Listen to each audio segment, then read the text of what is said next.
Hey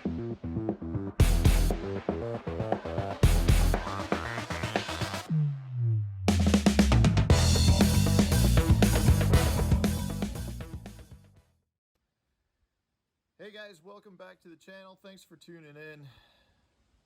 I'm a little disappointed. I just got back from a lake that I love to fish, not too far from the house. I had a little bit of free time this morning, thought I would head out, go after big fish by flipping some milfoil. And I got to my favorite lake, or one of my favorite milfoil lakes, and it was like gone. It was pretty much I mean, there was some left, but it was dead and decaying and just really nasty looking stuff. I mean, it was obvious that the lake had been sprayed, and the milfoil, which is normally really good green, crisp milfoil that grows down to about 8 foot of water, I would say 90% of it was gone. The other 10% was not in good looking condition, but having said that, I still was able to catch some nice fish. So that's what I want to talk about today. You know, I think throughout the country, we're seeing it become more prevalent where lake associations are spraying weeds in their lakes, whether it's milfoil, whether it's hydrilla, whether it's hyacinth.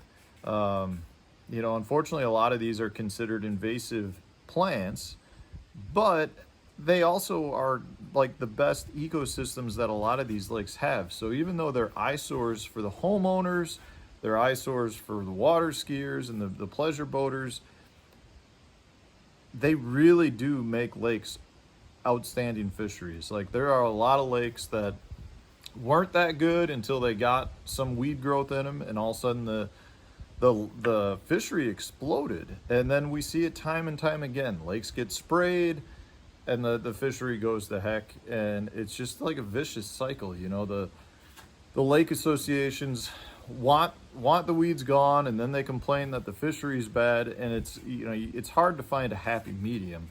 And I get it. If I lived on a lake that was one giant mat of hydrilla or milfoil, you know, I'd probably want to do something too. I'm not a fan of spraying. I don't think putting chemicals in a body of water is a good thing, but you know, I'm okay with harvesting weeds and some other ways to try to manage it. But that's a different topic. So what I want to talk about today, guys, is how do you approach a lake that's been sprayed or the weed growth has just been taken out of it? You know, the weed growth is such an important part to the fishery that those fish gravitate to it. So, you know, if you've got a lake where the primary weed growth is milfoil, for example, like this one was, that's where you want to be fishing, because that's where the life is. That's where the bait is. That's where the food source is. And the game fish like bass and walleye and pike and muskie and all the game fish will follow the bait into those, you know, the mazes of weed. You know, if you've ever put on snorkeling gear or scuba gear, or just put on a diving mask and swam through some of those areas that have really dense weed growth, it's unbelievable to see the amount of life that's down there swimming in between the stalks. So you know that's where the fish are living. I mean, it's obvious. And in this case, it was gone for the most part. So the first thing I did was I went looking to see if I could find any good milfoil that was still available. That's, in my opinion, the number one thing you should do. And I was able to find one area that still had relatively green milfoil. I do think it had been sprayed, but I think it was a more recent spraying, you know, like within the past week, if not couple of days, versus the rest of the lake, which I think was sprayed previously, and they came back probably to apply a second treatment probably only a couple of days ago. And I was able to catch fish in that area. So that was still okay, but again, like I said, in another week, I don't think that milfoil is gonna hold fish. And the reason for this, guys, which you need to understand, it's not just because the weed's gone that the fish aren't there anymore. The fish would probably still use dead weed if it had value to them.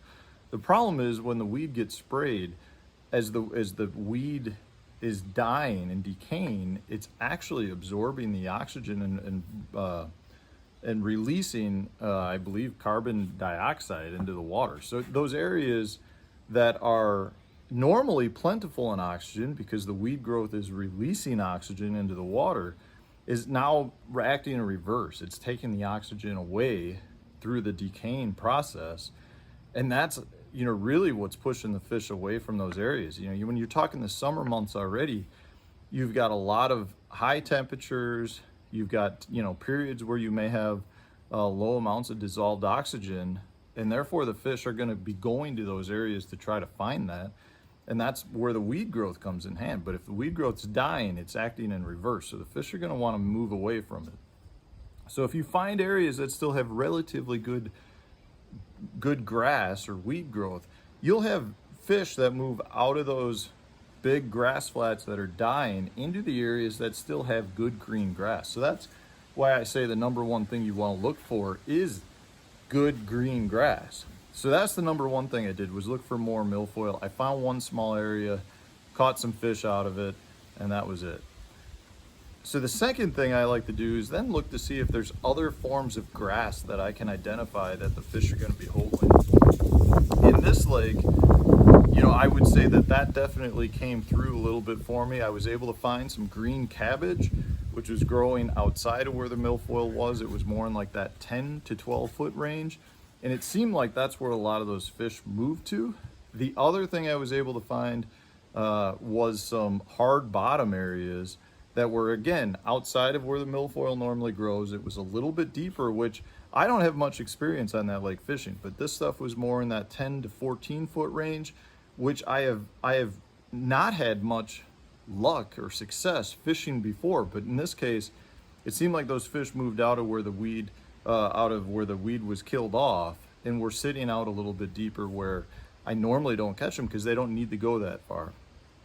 So you need to adapt what you're looking for. In this case, for me, it was get out into some deeper weed growth. If you could find some sandgrass or just bottom growth that was growing deeper, that was green, that would be a good place to start. I also like to look for hard bottom areas. If you can find some rocks, if you can find some stumps, anything that those fish can now relate to is a good place to go. The other thing I want to mention is usually what'll happen in a spraying is those fish, again, won't vacate immediately once the grass has been sprayed. Usually what'll happen is you'll get a period there after it's been sprayed where the fish are working their way out of those grass flats and they sit on the edge. So even though the grass is dead, a lot of times you can find a good bite right on the edge of the grass because it's almost like those fish are being pushed out. They get to the edge and they don't want to go any further until they absolutely have to. So if you're out there and it has been sprayed recently and everything's dying off, one of the first places I'll always start is on that grass edge to see whether or not there are fish there, because I know they're going to be coming out. And if I don't catch them on that edge, to me that says they're gone. They've moved somewhere else. If I catch them on the edge, sometimes it can be outstanding fishing because they're stacking up there waiting until they absolutely have to vacate. So I would recommend doing that. That's probably the first step. I try to fish some of the stuff that's already been sprayed. If I know there's some good areas and they're on the edge, that's where I'll go. If that doesn't work, I'll go try to find any green grass that I can, that's still in that milfoil or hydrilla range. If it's all dead, then I'll move out deeper, look for other forms of vegetation that's still in decent shape, because a lot of times those fish will go from one form of vegetation to another. And in this case, I was able to catch them in some green cabbage as well as some other offshore structure. So when you get out, guys, I was so disappointed when I saw it because I went there thinking I was going to be punching a heavy weight, big rod, which is one of my favorite ways to fish, and it just didn't happen. I ended up having to revert back to some spinning gear and some finesse tactics and kind of work my bait through some scattered stalks of green cabbage and caught them still pretty good. But when you get to the lake, don't let the fact that the grass has been sprayed deter you from going out and fishing. There are times that can make fishing better because the fish get condensed up into smaller areas, whether that's still grass that's still green, whether that's an offshore spot outside of where the milfoil was sprayed. You just need to realize that what you thought you may have been doing is probably not going to work, and you need to alter it. So that's my approach when I get to a body of water that I know that's been sprayed. Guys, if you have other suggestions, throw it in the comment section so that people can watch it or read it and figure out other ways to do it, because it's becoming more common. Everywhere you go, it seems like lakes are spraying weeds for various reasons. And the more that we can adapt to it, the better we'll be as fishermen. And the fish are still there for the most part. They're not completely gone. You know, when that happens, you just need to adapt to it and change your strategy. So I hope this was helpful. If it was, guys, hit that like button, subscribe to the channel if you haven't done so already. Stay tuned, new tips and tricks come out on a daily basis.